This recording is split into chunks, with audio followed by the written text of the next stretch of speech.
Claus, man. She is like a rock star. She is amazing. She doesn't Always. always. Yeah, I feel Madeline and I, we're going to end up being really good friends. Yeah, Madeline is a rock star. Welcome to a special bonus episode of Think Like a CEO, where Gary Keller, co-founder of Keller Williams Realty and executive chairman of KWX, sits down for a thoughtful, entertaining conversation with Morgan Housel, author of The Psychology of Money. Hi, Morgan. Hi, Gary. How are you? Thanks for having me.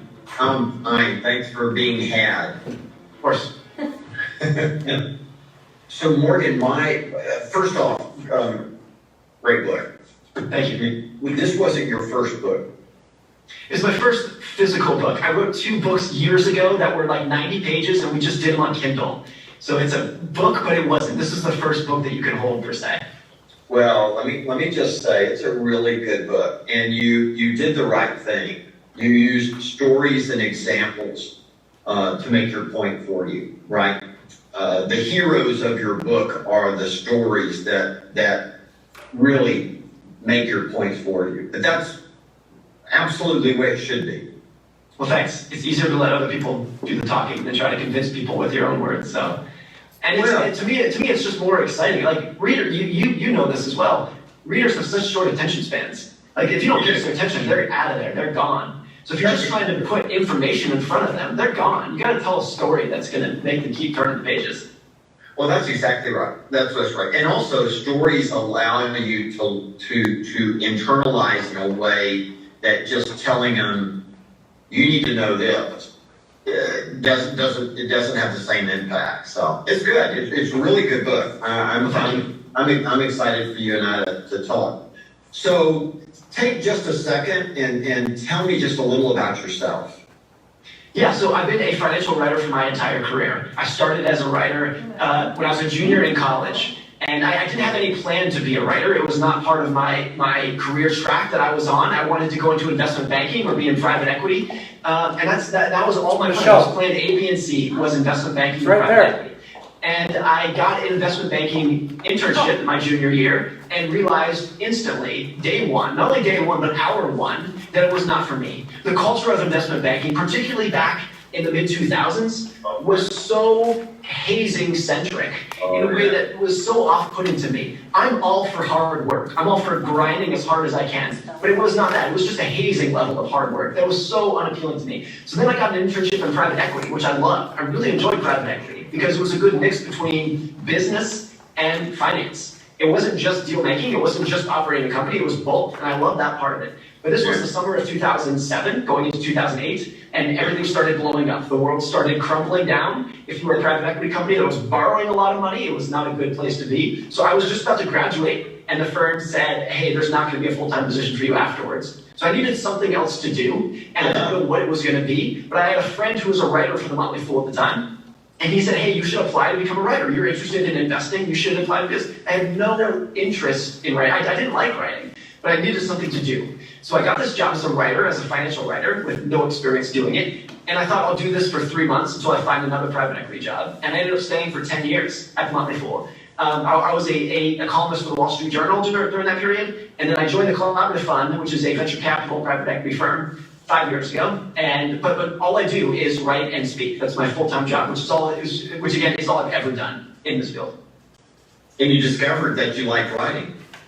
And it wasn't just that I liked writing about finance, but writing is a really, what I've always thought about writing is that it's not just about communication. Writing is really a thought process for the author.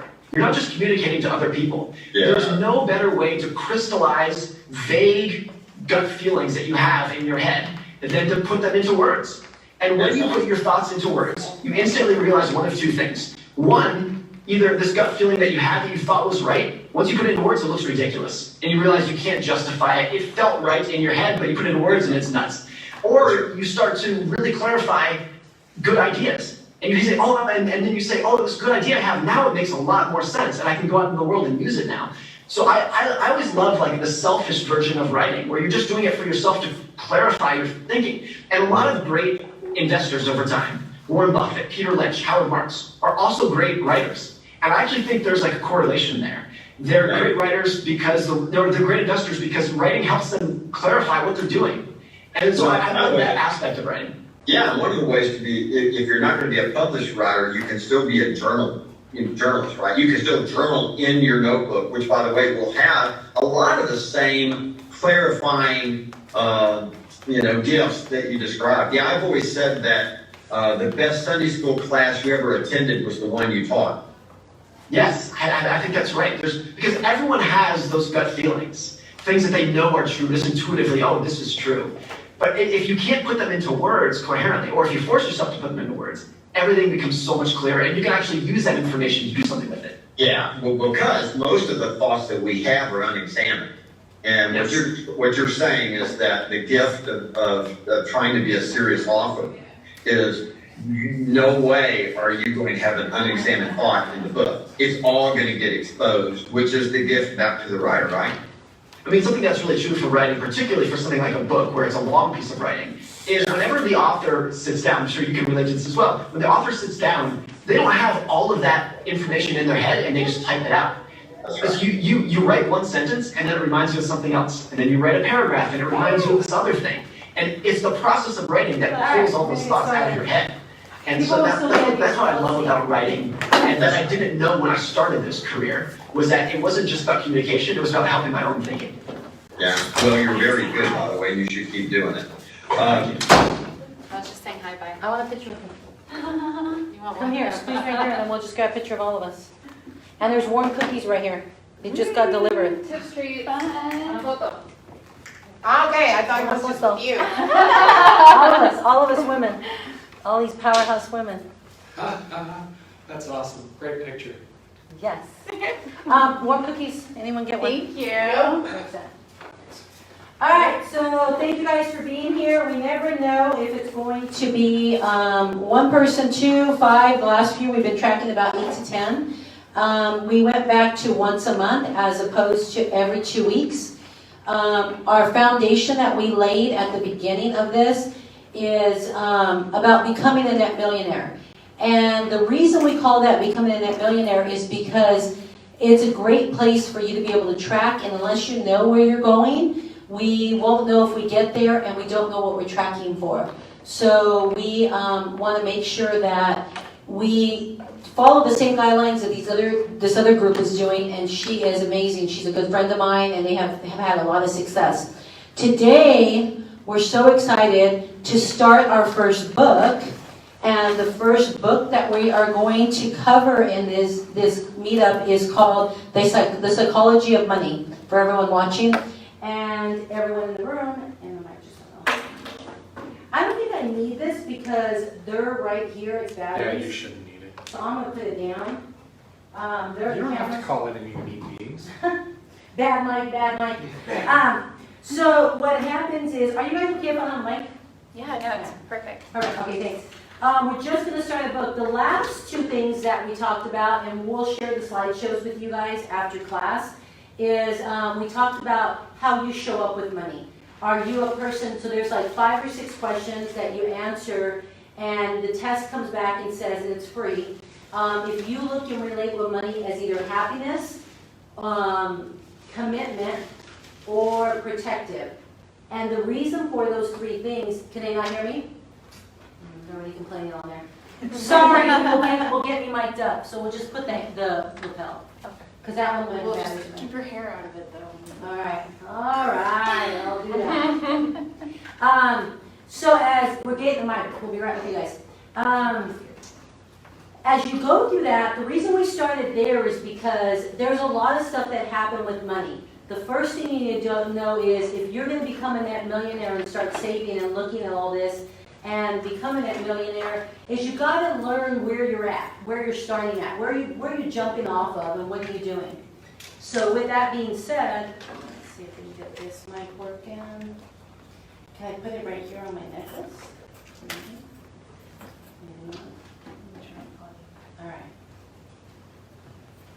All right, let's see if that works. If she puts the audio up and away from my hair. Yes, that works, Melanie. Wonderful. She's a lifesaver always. That was me. Oh, that you're the lifesaver. Always my lifesaver. So what I want to tell you is that we had to get started somewhere, because the part about becoming a millionaire, you can't become anything until you learn where you are and where you're going, right? Show of hands, yeah. Can I say something? Absolutely, jump in anytime you want, because you've been on this journey, and I wouldn't be where I am today at all without your help, so thank you. Just to go along with what you're talking about right there, I wrote it on the whiteboard, and it's something, we talk about Gary Keller, and he thinks on a totally different level than most people think. And he just said something that I just blew my mind. And he said, the vast majority of thoughts we have are left unexamined. Wow, I love that. Let that marinate. percolate for a second. I love that you say that, because before we get started, because you jumped right in, I want to share this 30-second thing that Gary just said. If I can go back. Madeline got me in here, so let's see. Actually, we're still here. Hello, welcome you guys. Think like a CEO. Let's see if I can pull it up really quick. I wanted to start with this. How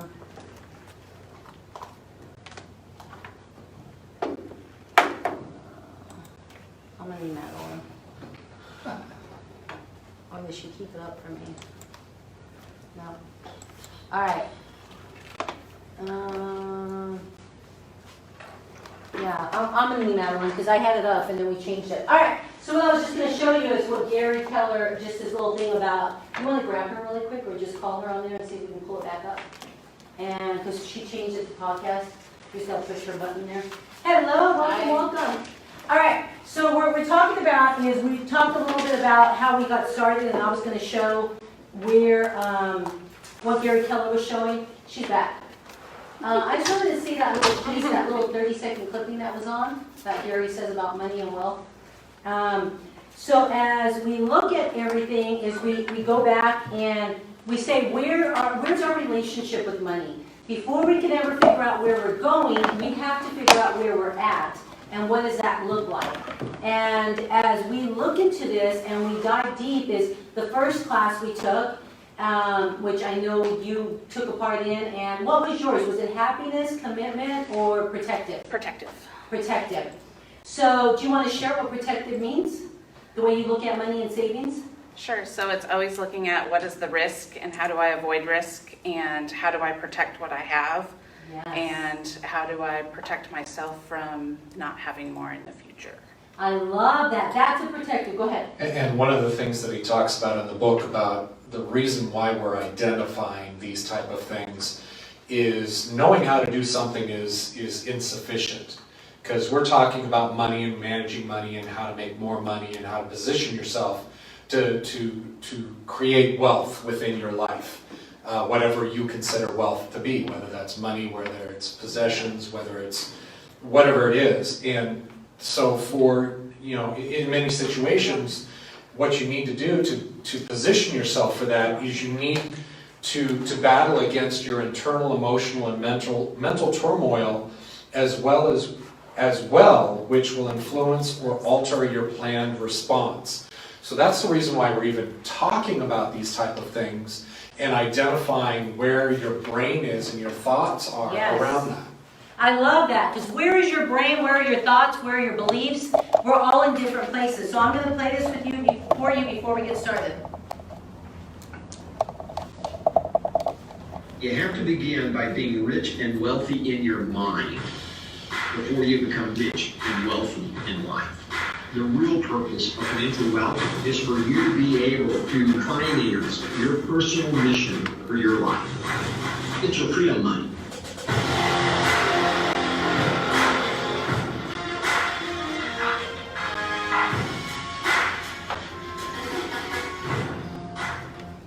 Super simple, right? It was just 10 seconds there. What did you hear him say? Mindset. Mindset. Raquel says mindset. What else? She was saying something.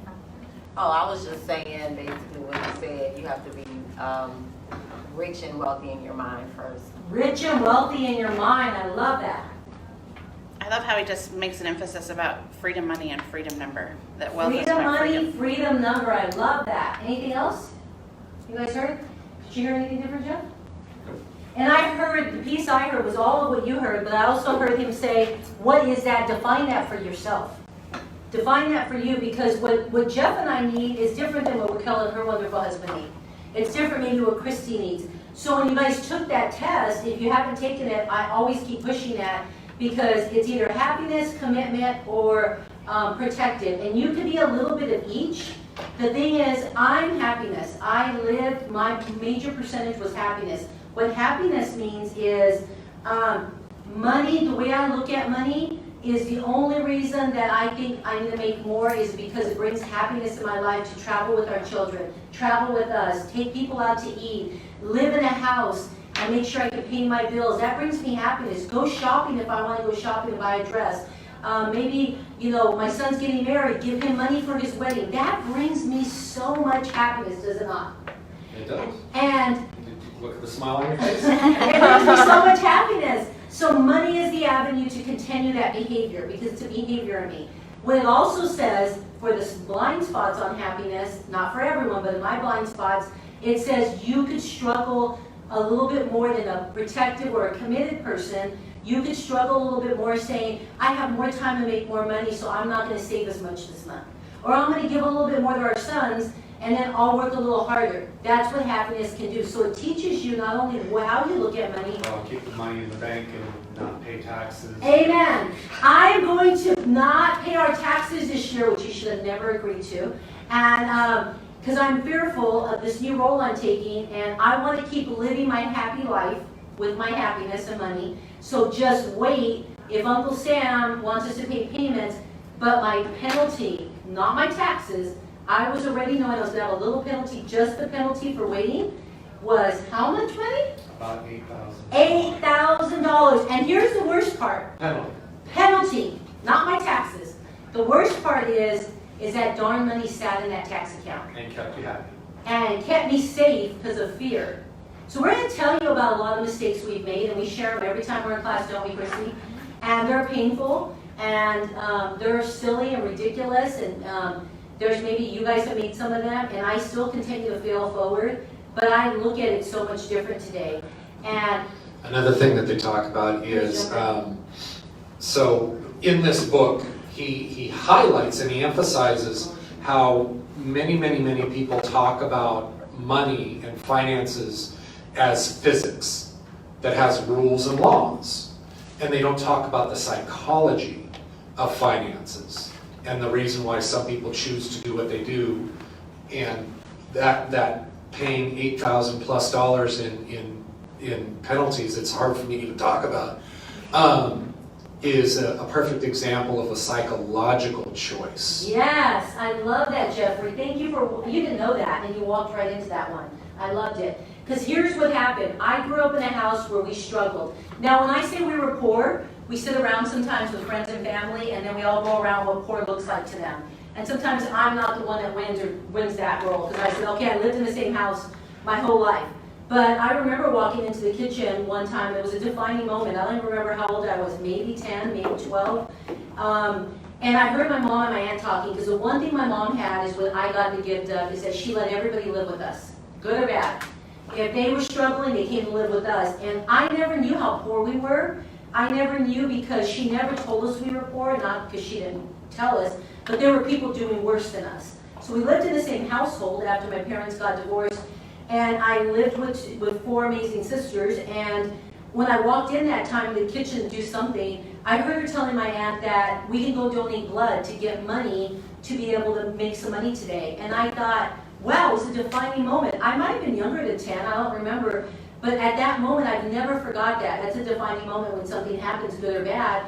And back then, they paid you to donate blood.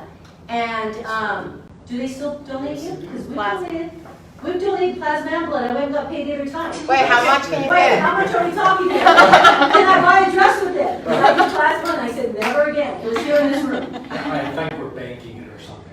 I don't know. But, so why I say that is because that defining moment was part of the behavior that started to be planted in my head. Jeff grew up in a whole different family. Now, whether you're married in your first marriage or second marriage like us, we're still a blended family. And why we say that is because he brings all his family's dynamics with money that he was taught, whether it was listened to or heard, or whether he watched it unfold. Not just with money, just psychologically, the experience that Yes. I bring into the relationship. So whether it's our first marriage or not, he brought all that blended piece into it. I bring all my wonderfulness and brokenness into that with money too. So when he listened to me, and I don't even run the finances in our house, he does. Stepped over to his lane and said, hey, don't pay our taxes this year, and I need to wait to see how this job rolls out, if I get fired or not. Just kidding. I don't know if I'll get fired the first year, maybe the second year. And so let's just see if we can still live this lifestyle. And he listened. And I love you, and I thank you for doing that, but dang, was that a rough thing. Will I ever step into his lane again? Guess what I told him after we paid that fine? He actually looked at me and said, do you want to know what the penalty is, or would you like me just to pay it? Because he's such a good husband. Because he knew how I was going to react, and he knew he would be hearing about it 2 years later, right?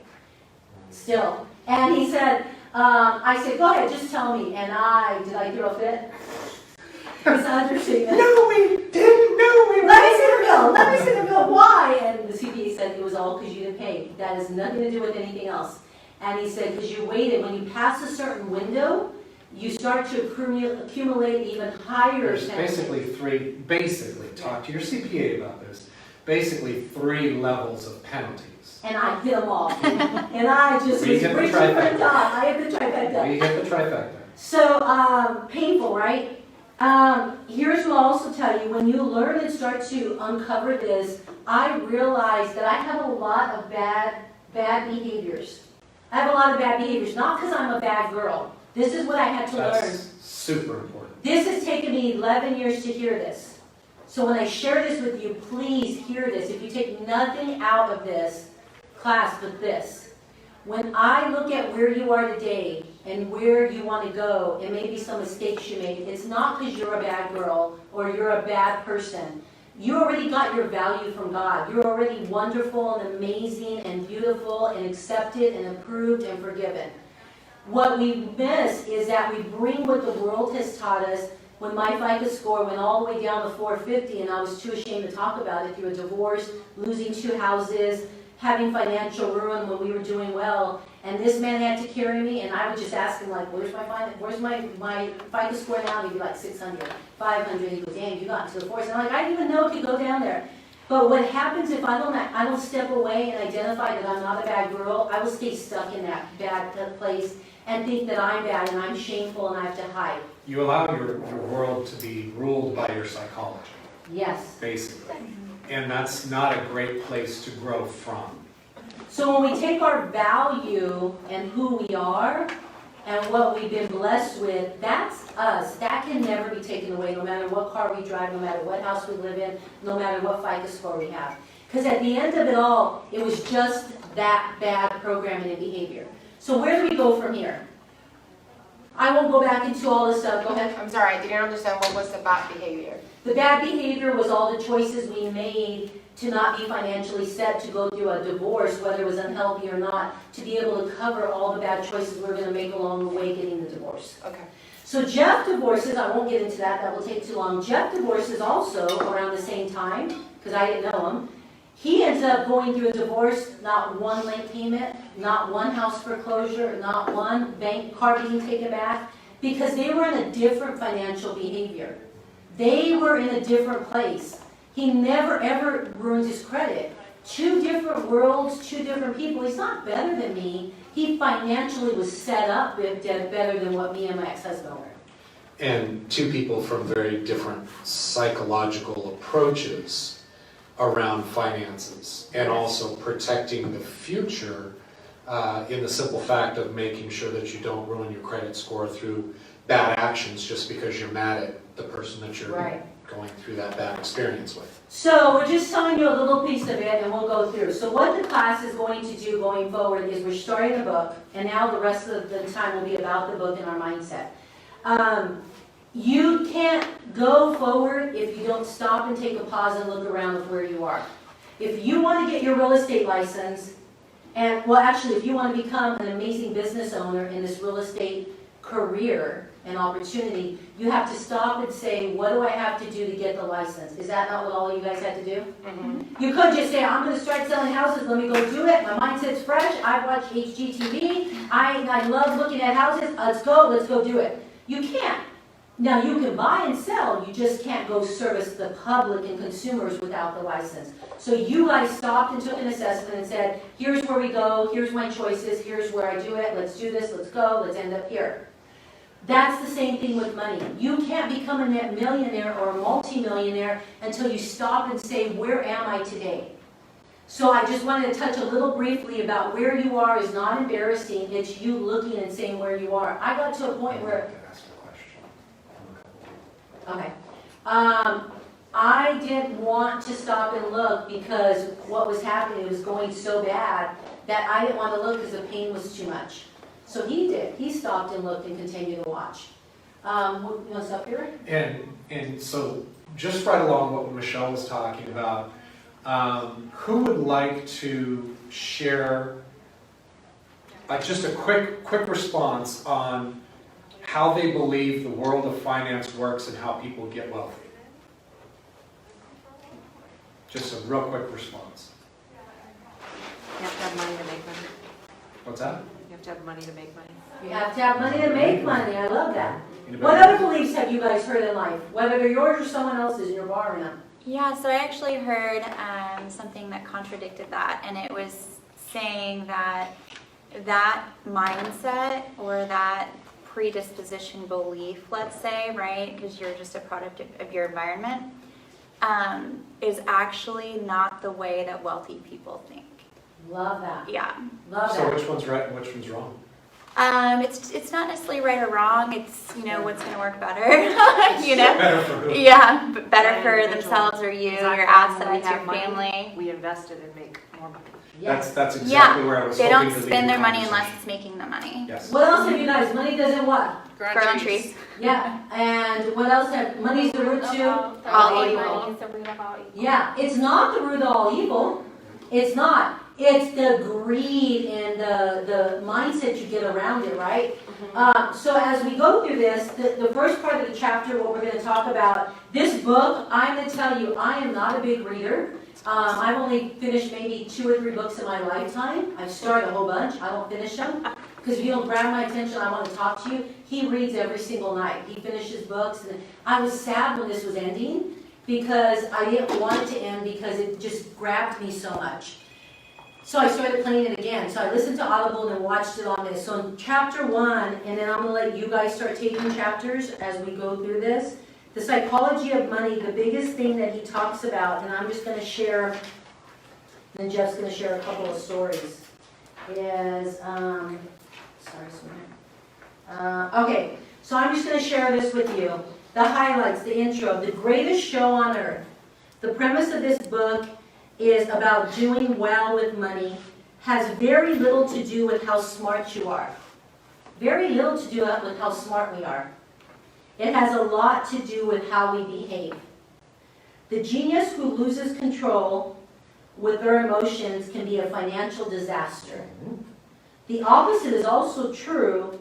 Ordinary folks with no financial education could be wealthy if they have a handful of behavioral skills And habits. and that have nothing to do with formal measures of intelligence. So my intelligence and a handful of tools will get me further than somebody that went to Ivy League school, that was on the stock market trading. He's intelligently smart. And Jeff's going to tell you about 2 contrasting experiences. You want me to go over that? Please. So what Michelle's talking about is, as an example for 2 contrasting examples, is the book talks about a gentleman by the name of Ronald James Reed. He was a gas station attendant, which... Maybe you got to do the mic because they can't hear they're saying. Sorry. Okay, so the 2 contrasting examples, one is Ronald James Reed, gas station attendant, which that should give you an idea of the time period we're talking about, was a janitor and an American philanthropist. So Reed, over the period of time in his life, he saved, he was very frugal, he amassed an $8 million net worth at the time of his passing. The majority of his fortune was left to a local hospital and a library. Now, in contrast, a gentleman by the name of Richard Fuscon, who is a Harvard-educated Merrill Lynch executive, borrowed heavily and spent lavishly. He got hit by the 2008 financial crisis and declared bankruptcy. So Ronald Read was patient. Richard Fuscon was greedy. That's all it took to eclipse the massive gap in education and experience between the two. I love that. So Ronald Read, gas station attendant, mechanic shop, was loved by the people that he would meet. They never would ever say he was a wealthy man. And he died the same year, within like 6 months apart from Richard, while Richard's sitting in a courtroom telling the bankruptcy judges and attorneys that I can't pay my taxes. He had a house that was 10,000 square feet in Greenwich, Connecticut, and he had spent and had lavish parties and had a great life and was greedy and came from Ivy League school. When he left that courtroom, and as people would have known 6 months in that same time frame, Ronald Read, people were saying, where did he get all this money from? Did he inherit this money? Did he have people leave him this money? Because he worked hard, he was patient, he invested, he actually bought his house and he lived in it till the day he died. His wife died at age 50, never remarried, and continued to serve the community in the capacity that he knew how to do. By no means that he would ever look at Ronald Read and say he was wealthy.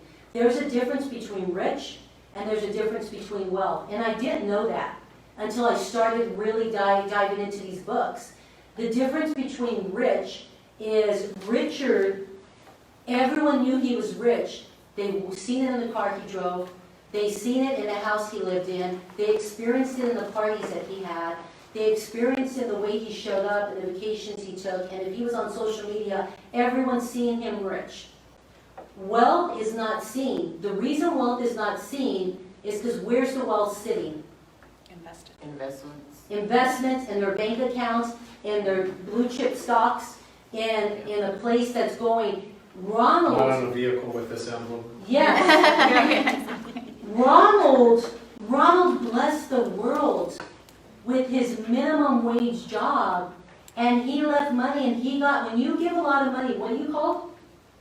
You said it. A philanthropist. He was a philanthropist. Why would they say that about Ronald Read? The difference is their psychology of their mindset. And it was behavior, greed, and patience. So that's us every day. Something triggered in me. I love to look good. We all do. We all want to look good and be right. Here's the thing is I no longer want to look good and sacrifice my grandchildren's future or my great-grandchildren's future or our retirement. I want him to wear a shirt that someone gave him that's a Ferrari instead of him buying the Ferrari. Because no matter who we're impressing, and I've been wanting a Chanel bag for how long? At least since 2000, I know you. Yeah, since 2010. I've been wanting a Chanel bag. Can I buy one? Yes. Do I want to spend the money for it? I would say an HELL, no. If someone gave me one other than him, because it comes out of the same account, I would take it. I want it, but I don't want it at the expense of in 5 to 10, 20 years that's going to cost me. So me and Raquel joke around a lot, and I got several compliments on not being boastful on this dress. $39.99, and I see it at Macy's for $79.99. I am so excited that I can get it for $39.99. And I tell everybody, where'd you get that as a on sale? We have competitions on who can get the dress Yes! cheaper. Michelle, why is on sale? 40% off. What's your size? I'll go to your expense. But we love to look good, and you can look good on the budget. So where I'm going with that this. is? That's creating a mental habit. Yes. My husband was, I'm just going to say this, I wasn't going to share this. My husband was married to a multi-million-dollar family. He was a multi-millionaire, they have a son together. I would ask him stuff like, did you pay your bills when you were married? He's like, he's super modest and super, he doesn't brag or anything. He was, we don't pay our bills, we don't come to our house. I'm like, what? I didn't know that lifestyle. But he shops at Costco. I fight him to buy a $75 pair of pencils. Look, how much were these pens? I'm like, they're a present, quit asking. He doesn't care. He doesn't need a $100 pair of pants to feel good about himself. And I said, what did you guys fight about if you have all this money? And he's like, who's gonna pay for her Stuff. Just stuff? Just And I'm like, gosh, rich people problems. I'm like, I love it, I would love that. Just different, right? I mean, just different outlooks. Doesn't mean they're better or worse, it's just different. So as we look at this book and we uncover, there's a couple things he said in this chapter. And if we learn them, wealth, greed, and happiness. Where am I on my wealth level? When we started this about 6 years ago, we were living off credit cards. I went back into the industry in 2003, left corporate, couldn't get a sale for 5 or 6 months, and then you kept saying, we're all right, we had $10,000 in our savings account. And it was his $10,000. We clearly went through it. We started living on credit cards because my lifestyle, not his, was way too much for what we were bringing in. And just to set an understanding, when we both agreed to pursue Michelle getting back into her passion, I mean, a good spouse will support you in whatever your passion is. We went into it with the understanding that when things turned around, because there was a plan. We understand we may have to make some tough financial decisions. We may have to put some bills and stuff on credit cards and pay a little bit of that interest. But the goal, the plan was, I knew the potential, and I knew she was going to be an amazing, amazing real estate agent. And our agreement was, this is what it's going to look like, and this is probably what we're going to have to do. But once that changes, once that switches, once the income changes, we pay every single debt off. That was the goal, we understand. He hated credit cards to the point where he's a banker. And interest. And I couldn't even convince him. It took me a good 6 months to get a credit card to be able to get reward points because he just didn't see the reason for it. And that was a mistake on mine. I And didn't understand the value. so even though he has very good habits and he has very good discipline, he also will shortchange himself for opportunities. Because of my mental state. What I do is I get excited and I see all the potential and I don't look at any of the risk. So God gives us a little bit of each, because one of us would be necessary, and we would be in an apartment with Ferraris probably, but and on blocks. Right. I couldn't afford the wheels, right? He always say him and my wealthy financial advisor sister would have a mansion, but they wouldn't talk. Their attorneys would be talking to them in between the house. That's just how we would show up because our behaviors. But as we go through this, what changed in 5 years is we stopped doing silly stuff. Like we stopped renting, we stopped doing this stuff. I mean, I was too prideful to live in a $200,000 house, I'll be honest. It's all he could afford because it was on his credit and his income. Good example. And in $200,000 house in Cinco Ranch, I'm like, I'm not going to live in here. I'm going to go rent a house that's 3,000 square feet in Seven Lakes High School, which I had no one to impress. I just moved here. I don't even know. No one was even coming over. And I'm not going to live like that. So we rented for 5 years. I added that up. It was $150,000. I could have paid almost a $200,000 house off and have another investment home 5 years later. But I didn't listen to him. And he just said, okay, we'll do this. We'll write it out. Until we finally bought. So fast forward 5 years, we're in a different place today. We have 3 houses, we have investments. It's not because we're bragging. We're telling you where the mindset goes, and when you start to focus, we'll tell you as things go by. He didn't want to buy an investment house. I had to drag him one time there, and he said, no, we didn't do it. We missed out on a good opportunity, about $200,000, right? Yes. $200,000. It was painful for him. He's like, right, next time, we'll do this. We'll let you go. Next time the investment came around and there was an opportunity, he's like, all right, you can do this. You have my support with X, Y, Z. So we tell you guys this to say that this is where we came from, living on credit cards to be able to be where we are. Some of the things that we did is we had to sit back and look at what was true happiness. I'm not changing all my nephews' lives by spending $50 on every single nephew. And buying and spending and out of control, I had to delay that, which is hard for me, and to create this. So these are the 3 things in the chapter. When you look at stuff in the first chapter is, this is for anyone, and this is simple, just not easy. live below your means. So whatever you have, when we bought our house 5 years ago, my husband told me, looked at me and said, "Do you realize the house you're buying right now, which is $415,000, that's let your sister's down payment," because we closed like a month apart, and I was her real estate agent. I said, "I know the house." He goes, "That's her down payment." I said, "I know that. Thank you very much, Jeffrey." But she can afford that at that time in her life. I haven't been able to afford that, and we don't want to live that way. Today we can, but it wouldn't make sense. Another great example of live below your means is one of the most basic principles that most financial advisors or bankers will advise you, or business people will advise you, is to have just a real basic P&L, profit and loss. How much do you have coming in? How much do you have going out? If you have more coming in than going out, hooray.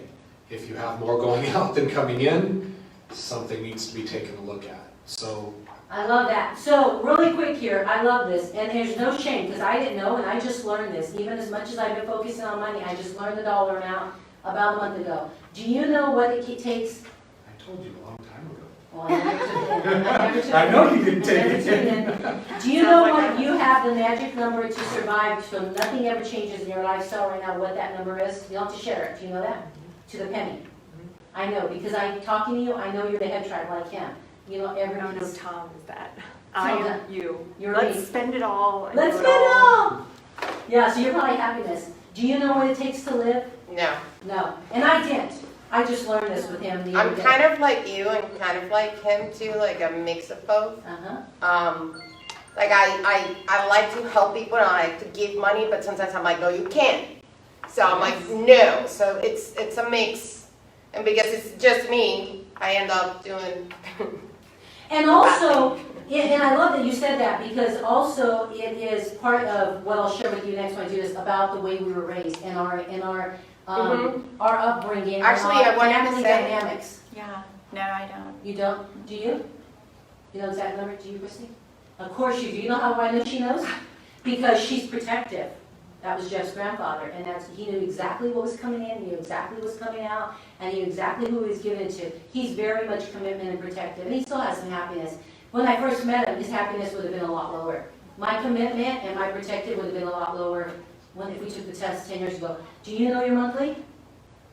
That you have to have and to go out every month? No? That's surprising. That's surprising. I see you as more him, like, you know. Yeah. So, You know, an important thing that they talk about in the book, right along with what we're talking about, is we keep talking about what I know, what I've experienced, my thought process.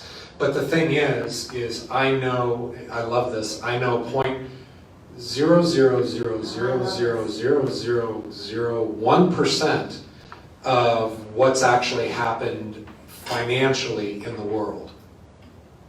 So just because I'm standing up here in front of you doesn't mean I know 0.000, you know, as an example. I do know that 80% of my financial knowledge and viewpoint is based primarily because of the psychology of my previous experiences. So I think one of the important things that we need to identify sitting here, not only sharing our experiences of kind of the, you know, good things to do, be careful of doing these things, is let that sink into you, let that become something that resonates. Maybe it's a beacon, maybe it's like one of those old police lanterns on top of a car that goes around, or like a lighthouse, and you go, what don't you know? What don't you know? What don't you know for your finances? What don't you know? What don't you know? And that'll help you keep I think a good viewpoint, a good focus on where might I be able to improve? What don't I know? and that goes back to looking at, to get to this step, I had to stop and say, where are all the bills coming out of? What's truly coming in, and where could you find that information in your life? And just to Where can you find that right. information in your life? My bank Your does bank it. account, your bank account, your bank account, your credit card statements, because you can see it on black and white. Because with someone like me, we estimate and say, okay, I know I spent probably 50,000, and it's really 100,000. So you can look at that. Sorry to make a joke. No, for a great example, like what you were just saying, you were running right along the same path I was. I didn't know where to look or how to look at investing in real estate. I always looked at the liability side of the real estate, of, please forgive the expression, kind of a pessimistic outlook. What happens if you can't continue to make that mortgage payment on that extra house you've got, or that extra 2 houses you've got? That was where my psychology, my mentality sat. And then here comes Michelle, but buy it all! And then in there, somewhere in that middle, is a big aha for me that, you buy the real estate.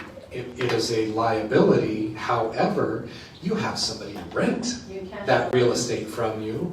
It becomes a cash flow. You cash flow more than what you have to pay on rent and maintenance. And it becomes an asset versus a liability. Can you read these ones really quick? Knowing? Yes, the knowing how to do something. Can I share an aha while you're trying to find that? Yeah. Just from the last couple of weeks and what you're talking about here. Yeah. I think it's really, really important to take that test, and I'm so grateful you brought that test into my life, because what I didn't realize is that I think by nature I'm probably more you, Michelle. Happy, happy, happy, happy, happy. But because I saw the impact on my life of poor financial decisions, and through MAPS coaching, I saw the impact on my fear to grow my business. Because of our personal financial decisions, I became that protector. And that, even today, I still fight that. Like, I just hired an ISA for my business, and it crippled me.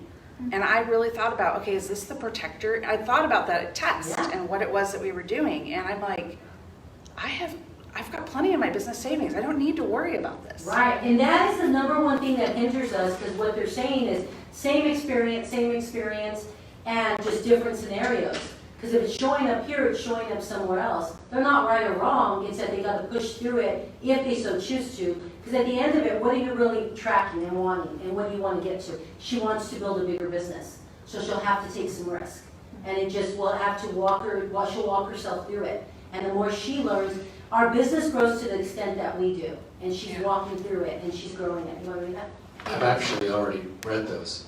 Oh, you do at bottom. You knowing how? Yeah. Oh, you did? Knowing how to do something is insufficient. Okay, sorry.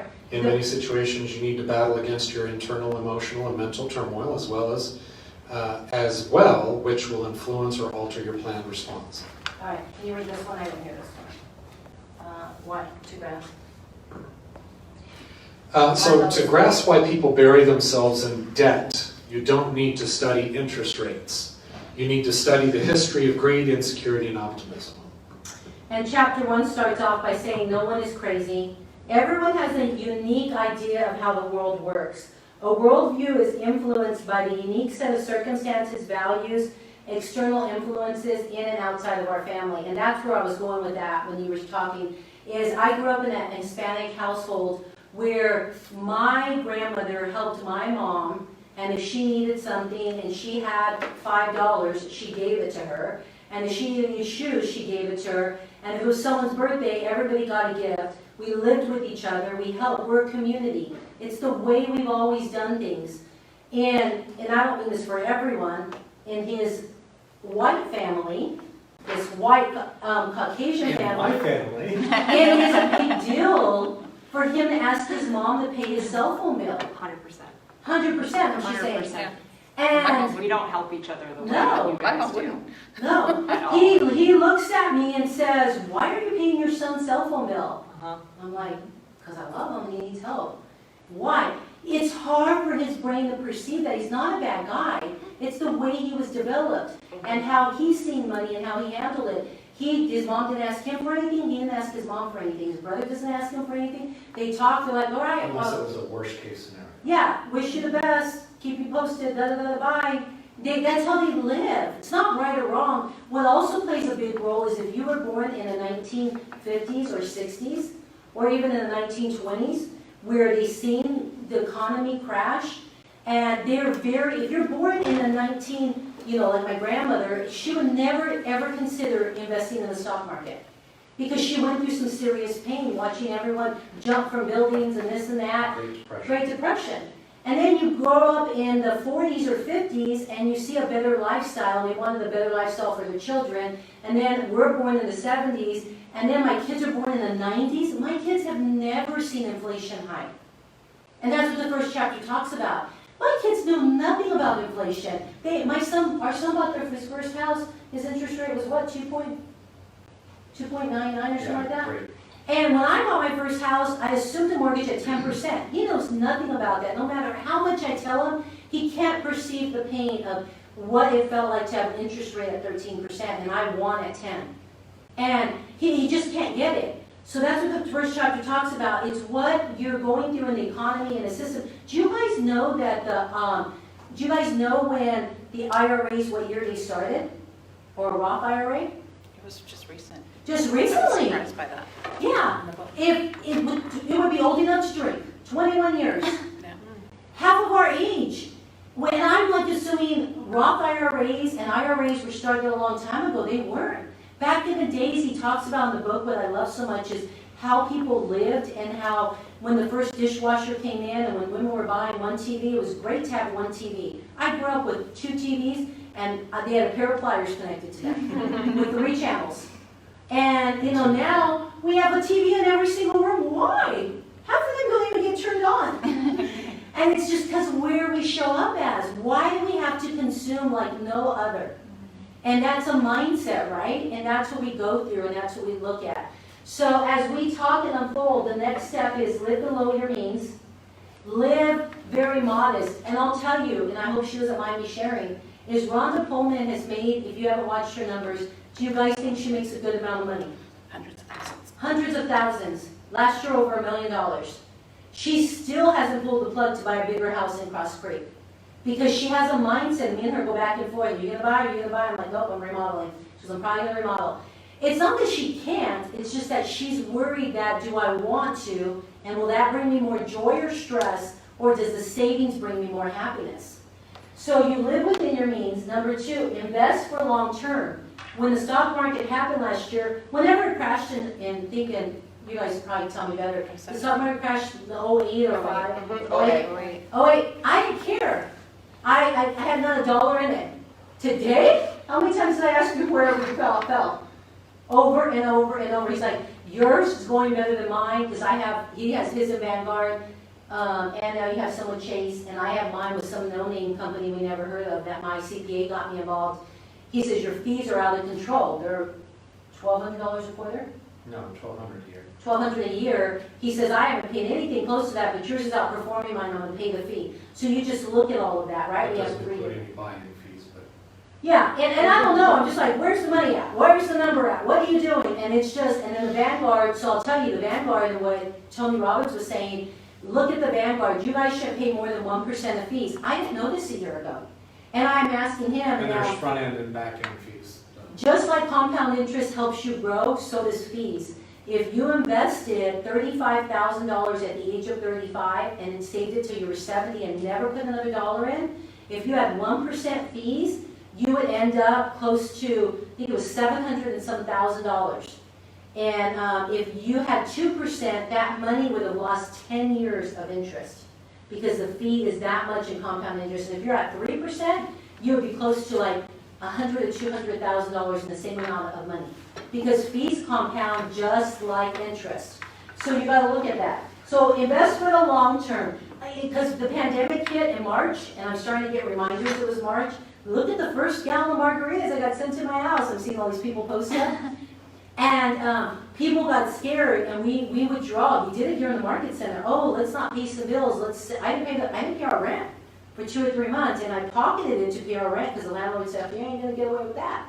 Not even $1. So we did stuff because we didn't know what was here at the office because we didn't know what was going to happen. We had to protect everyone. So invest for long term. Expect volatility. What does this mean? Expect that things doesn't go as you want them. Yeah. Expect to have some losses. It's just like the shift in the market. Shift in the market. So you're going to have shifts with everything. So you always anticipate it before it happens. I love that business owner, Raquel, because she's a business owner, she knows that. And if you're expecting volatility, what type of actions do you take? You look at every situation and say, who's going to win? So when the pandemic hit, I shifted a lot of my investments into the companies that were developing vaccines, because I knew that eventually when those vaccines came out, we were going to profit from that. In So every good. situation, somebody wins. And so you have to figure out who's going to win in this situation. Mine's I a love little that. bit different. I'm sorry. I love that perspective, and my perspective is what can I cost? Well, I mean, what can I cost? What can I reduce? Yes. What do I not need Yep. to take away? And one thing for me that I have to become more disciplined with is looking at my P&L statement. I had a P&L meeting with my coach, and I had things on there, 4 items that I was supposed to disconnect last November that I thought was disconnected that I never did. So I'm just pretty much handing the money every Yeah. month because I did not take 2 seconds out. So I love that perspective of what can I invest in to win? Yep.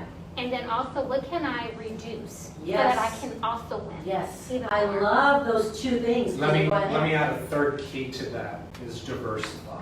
Yes. When you're expecting volatility, have diversity in your wealth, your Yeah. portfolio, whatever Yes. it is that you've got your money in, because that becomes almost a pendulum where if something's a little volatile over here, you either look for the opportunity, you cut your cost, or you're protected in other areas. I'm an 8 in the Enneagram, if you guys know that. I know you're a 3, right?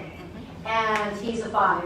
So what that means is I don't like for people to take my money that don't give me any value, and I'm very protective of my tribe. Raquel and them know that. I'm very protective of my people, which is you guys. Those are 8s. We're also steamrollers, but what happens is I'm very mad that I invest in the stock market and this happens, even though I know it's going to happen. So here's where my brain goes. All right, Uncle Sam, I made X amount of dollars. If your CPA will tell you this every year because you're in this business now. This is a good tip to know. When you ask your CPA, what money do I have to put away in an IRA or a Roth IRA or whatever SEP you're IRA. a SEP IRA, what do I have to put in there? I'm sorry, what does RA stand for? Individual retirement account. Okay, So we're SEPs because we're independent contractors. We're not with the company. okay. So what your CPA will tell you every year, based on what you made, Michelle, X amount of dollars, if I was still in production, let's just throw numbers out. If I made $200,000, he's going to say, Use an example. well, yeah, he'll say your tax liability, Jeff, is you made $250,000. Your tax liability is going to be $30,000. But if you put away $18,000 in a SEP IRA, that $18,000 you put away, I can save you $10,000 in the Uncle Sam. And taxes? In your taxes. Okay. So here's where my brain goes. I don't want to give $18,000 to a SEP that I'm going to have to leave in there for 30, 50 years, because that's me. He does. And then, but I'm going to give Uncle Sam 10. So really, my brain only has to say, I'm only giving really what in my SEP? 8. 8. Because the 10's going to Uncle Sam, whether you like it or not, Michelle, and this is what he walks me through. And I said, okay, here's what I'll tell you. You're going to invest it in the stock market, because that's where our SEPs go, is based on what we pick. I will tell him now, I'm willing to play with the 10, because the 10 was already gone to Uncle Sam. See what my brain has to walk me through is, and you guys, if you figure that game out, when this happens, if I win on that 10, it's like Vegas. I'm going to blow $100. Win or lose, I'm walking away and I feel good. If I can live with that 10 saying, Uncle Sam already took it, play with the 10, and you do it every year for 10 years, it's $100,000 you can play with. The 8, I'm going to go slow, because I don't want to lose that money. Low risk, Low risk. My stuff's in high risk. long term. His stuff's in low risk, but his fees are low, Yep. and it's just a little bit of money. What do you have like a bad one, 40 or 50 or 70? I don't know. 30,000, slow. Mine's a little bit, what more, 70 or something? 89 now, 89, and what did it start off at? 70. 70. $19,000 of somebody's money. Now, it doesn't mean I'm winning, but hopefully in 30 years, that will have accumulated a lot more, and this will happen back and forth, and it'll be okay. And part of that was already Uncle Sam's money. So you just have to do that. Here's what I'll tell you. We have friends that owned restaurants, and who would ever think a restaurant, a Chick-fil-A or a barbecue place would go out of business. All their eggs were. All their eggs were in one basket. I used to look at them and say, I'm so proud of you. You guys have worked so hard for 30 years. You have an amazing lifestyle. You guys have a house in Colorado that we go to. You have a house in Fort Worth. You have a great, humble, just wonderful people. Who would have ever thought in 2020 would have wiped them away? Literally wiped them away. They had employees that were 20, 30 years in their life that were family that they said, I can't help anymore.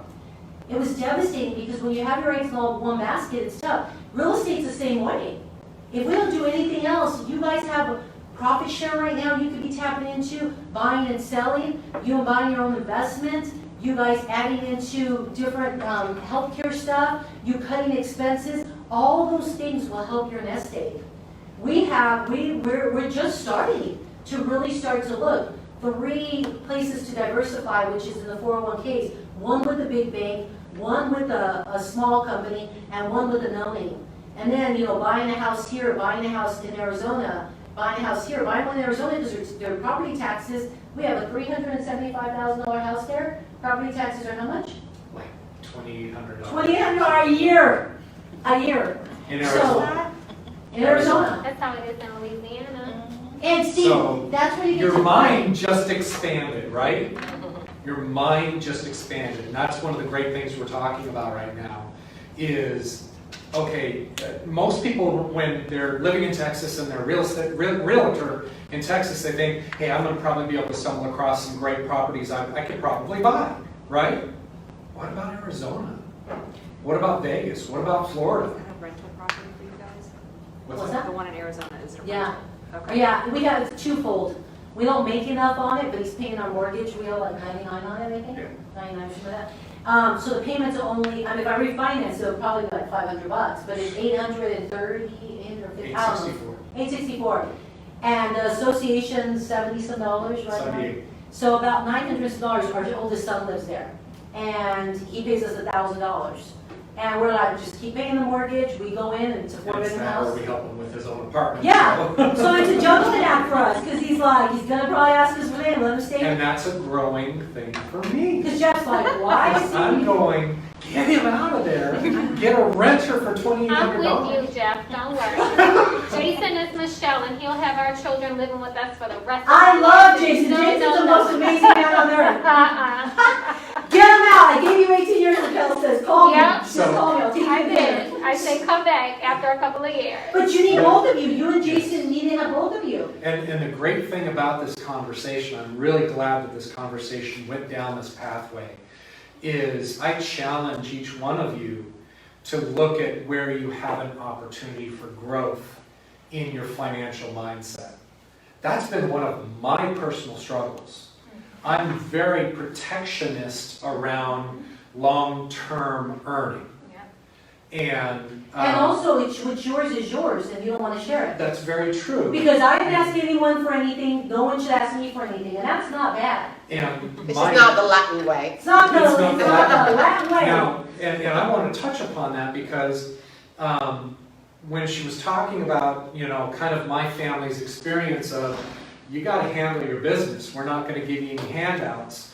I learned that lesson the hard way with my grandfather. I went to him for a loan for a car, and he said, no, I'm not going to give you any money. You got to go out and earn it.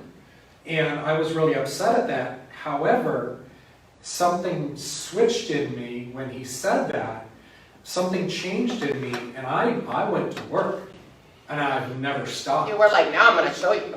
Programming. And I never stopped. And so I have this idea in my head, and whether it's positive or maybe needs to be a little bit more flexible, I believe that if you give handouts to people who could go and do it on their own, that you're restricting their growth. Yeah.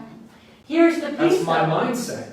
And however, it can cause conflict in other areas. Yeah. And he loves that our son's there because he's taking care of the house. We go there twice or 3 times a year, and we get to stay with him, and we don't have to go see other places. And is what you love is the freedom to be able to go there. The other piece that I love too is where he was going with that is Here's his grandfather that's the most protected person he knows, because that test is happiness, commitment, and protective. Totally protective. He was a miser to the miser to the miser. Protective people, it's no judgment. The way they show up to the world is, I don't care if I offend you. I don't care that you're I only have 2 children, his mother and his uncle. I have 2 children and you're her son. I don't care if you need a car. Go work. But here's what the Bible says, that we are to leave an inheritance to our children's children. To our children's children. That's not my kids, Anthony and Ryan, it's to their children. His grandfather denied him at 18, but at age 50 or 49, he inherited the inheritance from his grandfather's leaving of his mother, because he didn't know that at 18, because his mom watched the money that the grandfather gave him. His grandfather blessed his children's children.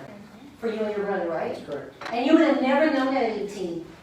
And I have a hard time with protected people, because I'm like, you live, and this is where my brain goes, and it's not judgment, it's just my craziness in my head. It's not Is, crazy. well, it is, because I'm like, you work so hard to save all this, and you don't go buy yourself a new car. Go buy yourself a new house. I mean, so I want them to be a little flexible, because enjoy some of it, because otherwise, the next generation's enjoying it, the next people are doing that. So you just got to have all of that. So the point of this conversation really is find where you are. Find where you are. As Gary says, the vast majority of thoughts we have are left unexamined.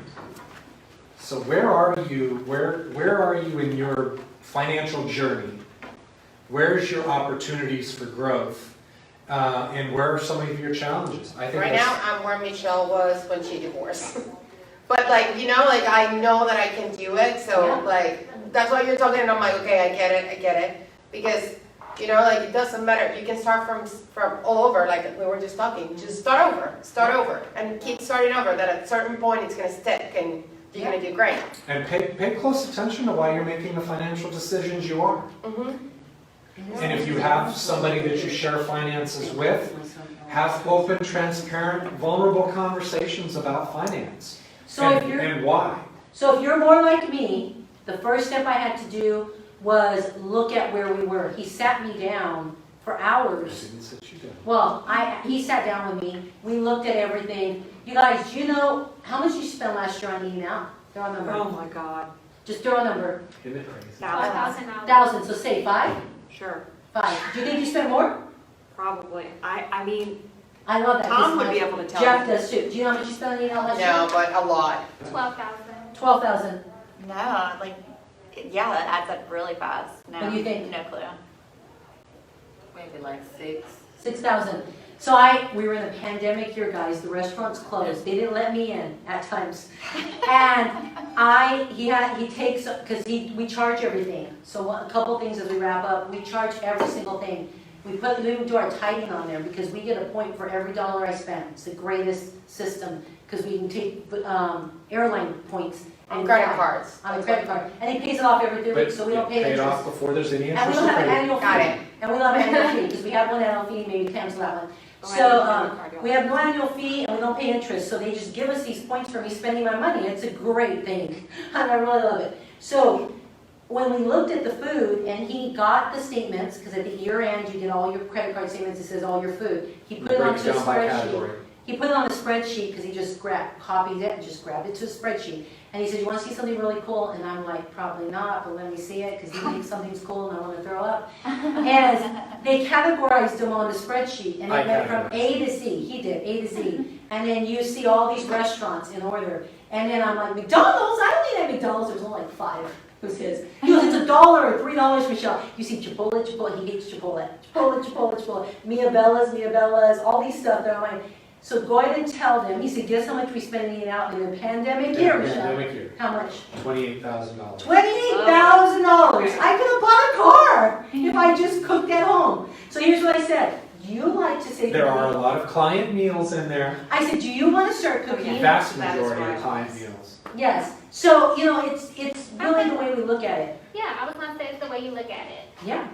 We had to leverage because real estate became so crazy busy. Mm-hmm. My husband was building a ton of houses by himself, about 30 at a time for one person. That's a lot. Wow. And so at the end of the day, we had to look at what was better. right? Do we have a chef? Do we go to some good restaurants and get takeout? That was best. And at the end of the day, we had a night shift this year. We were like, well, how can we make it a part of the business? How can we hire and put them on payroll so that it's better, right? Yeah. So it doesn't become, because you're right, like I have a friend right now, it's like, oh my God, I wish I can cook again. It's just, you know, you miss those things, but at the end of the day, it's the business, and how can I make it work where I can get a return off of it? Great point to end on. She's spending money to make money than to go home and cook for 2 hours, because her 2 hours is being used to be in the market and make money. And You even have to look at better, that. you'd be spending that money pretty much anyway. Exactly. Even better. So you get to look at all that and look at what your expenses are. I'll tell you, your CPA, and based on the book that Raquel gave me to listen to, is the tax-free living. Tax-free wealth. Tax-free wealth. Jason has read it 3 times and it drives me insane. But That's it's our something- next book we'll do. Tax-free wealth, but I listen to Audible. Your CPA doesn't know more than you sometimes. And tax-free wealth showed me that. And there's some amazing nuggets in there you can listen to on Audible. Tax-free wealth. You can also call, they have several CPAs, so if you ever call the CPA on that book, they have several. It's kind of like Dave Ramsey, where they have all these people that you can connect with. And so Jason and I just literally sat down and had an hour, kind of like a buyer consultation, right? Where they kind of looked through everything and said, hey, this is where I can see, like, you can shift your business here, and it can do this for you in the future.